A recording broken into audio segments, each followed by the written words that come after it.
Hello friends, நம்ம இன்றைக்கி வந்து பச்சை மிளகா வச்சு நல்ல காரசாரமான ஒரு புளி மிளகா தான் செய்ய போகிறோம்.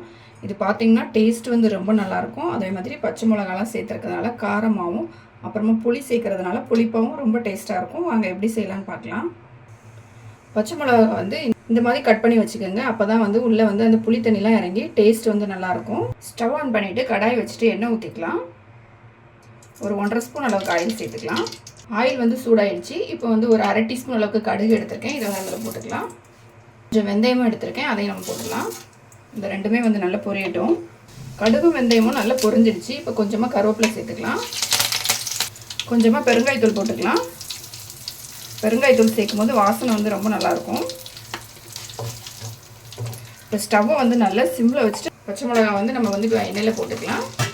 ஸ்டவ் வந்து நல்லா சிம்மில் வச்சுக்கோங்க. ஆயிலில் போட்ட பிறகு பச்சை மிளகா வந்து வெடிக்க ஆரம்பிக்கும். அதனால் வந்து நம்ம க்ளோஸ் பண்ணி வச்சிடலாம். ஒரு நிமிஷம் க்ளோஸ் பண்ணி வச்சுட்டு அதுக்கப்புறமா நம்ம வந்து ஓப்பன் பண்ணி மிக்ஸ் பண்ணிக்கலாம். இப்போ பச்சை மிளகா போட்டு 1 நிமிஷம் வச்சு க்ளோஸ் பண்ணிவிட்டு அதுக்கப்புறமா ஓப்பன் பண்ணிட்டேன். இப்போ நம்ம வந்து இந்த ஆயிலே வந்து நல்லா இந்த பச்சை மிளகா வந்து வதக்கிக்கணும். அதனால் லைட்டாக வந்து நம்ம மிக்ஸ் பண்ணிக்கிட்டே இருக்கலாம்.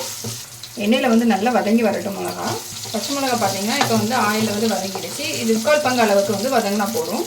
இப்போ இது கூட வந்து புளி தண்ணி சேர்த்துக்கலாம். நான் வந்து ஒரு நெல்லிக்காய் சைஸ் புளி வந்து கரைச்சி வச்சுருக்கேன். அதை வந்து நம்ம இதில் ஊற்றிக்கலாம். இப்போ நம்ம தேவையான உப்பு சேர்த்துக்கலாம். கொஞ்சமாக மஞ்சள்தூள் போட்டுக்கலாம். இப்போ நல்லா மிக்ஸ் பண்ணி வைக்கலாம் எல்லாத்தையும். உப்பு போட்டு நல்லா மிக்ஸ் பண்ணியாச்சு. இது வந்து கொதிக்கட்டும். கொதித்த பிறகு நம்ம வந்து உப்பும் புளிப்பும் வந்து எப்படி இருக்குன்னு செக் பண்ணி பார்க்கலாம். நல்லா வந்து கொதிக்க ஆரம்பிச்சிருச்சு. இப்போ நம்ம வந்து உப்பும் புளிப்பும் எப்படி இருக்குன்னு செக் பண்ணி பார்த்துடலாம். ரெண்டுமே பார்த்தீங்கன்னா கரெக்டாக இருக்குது. இதில் பார்த்தீங்கன்னா புளி வந்து கொஞ்சம் அதிகமாகவே சேர்த்துக்கோங்க. அந்த புளிப்பு வந்து இருக்கணும், அப்போ தான் நல்லாயிருக்கும். கொஞ்சமாக வெல்லம் எடுத்திருக்கேன், அதையும் நம்ம இது கூட போட்டுக்கலாம். போட்டுட்டு நல்லா மிக்ஸ் பண்ணி விட்டுடலாம் எல்லாத்தையும். வெல்லம் போட்டு மிக்ஸ் பண்ண பிறகு ஸ்டவ்வை வந்து சிம்மில் வச்சுக்கலாம். சிம்மில் வச்சுட்டு இதை வந்து மூடி போட்டுடலாம். மூடி போட்டுட்டு ஒரு தண்ணி வந்து நல்லா கொதிச்சு நல்லா திக்கான கிரேவி மாதிரி ரெடி ஆகும். அது வரைக்கும் நம்ம வந்து க்ளோஸ் பண்ணி வச்சிடலாம். அதுக்கப்புறம் நம்மளோட டேஸ்ட்டான வந்து காரமான புளி மிளகா வந்து ரெடி ஆயிரும். இப்போ நான் வந்து க்ளோஸ் பண்ணி வச்சுருக்கேன். மிளகா வந்து நல்லா வந்து தண்ணியில் போட்டு கழுவிட்டு அதுக்கப்புறமா டவல் வச்சு நல்லா வந்து அதை தொடச்சி எடுத்துருங்க. ஈரமாக இருக்கும்போது நம்ம வந்து ஆயிலில் போடும்போது அது வந்து வெடிக்கும். அதனால் வந்து நல்லா தண்ணி வச்சு தொடச்சிட்டு அதுக்கப்புறமா ஆயில் சேர்த்துக்குங்க. க்ளோஸ் பண்ணி வச்சு ஒரு 10 நிமிஷம் இருக்கும். நம்ம வந்து ஓப்பன் பண்ணிடலாம். 2 டைம் பார்த்தீங்கன்னா இடையில வந்து லைட்டாக வந்து மிக்ஸ் பண்ணி விட்டுக்கிட்டேன். இப்போ பார்த்தீங்கன்னா புளி தண்ணிலாம் வற்றி நல்லா வந்து திக்காயிடுச்சு. நல்ல டேஸ்டியான புளி மிளகா வந்து ரெடி ஆகிடுச்சு.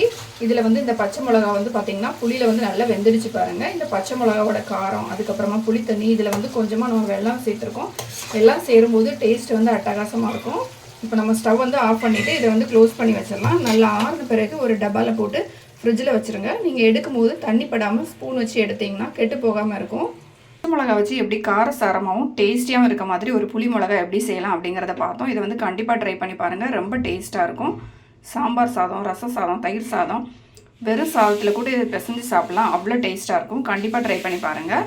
இந்த வீடியோ பிடிச்சிருந்தால் லைக் பண்ணுங்கள், ஷேர் பண்ணுங்கள். மறக்காமல் என்னோடய சேனலை சப்ஸ்கிரைப் பண்ணுங்கள்.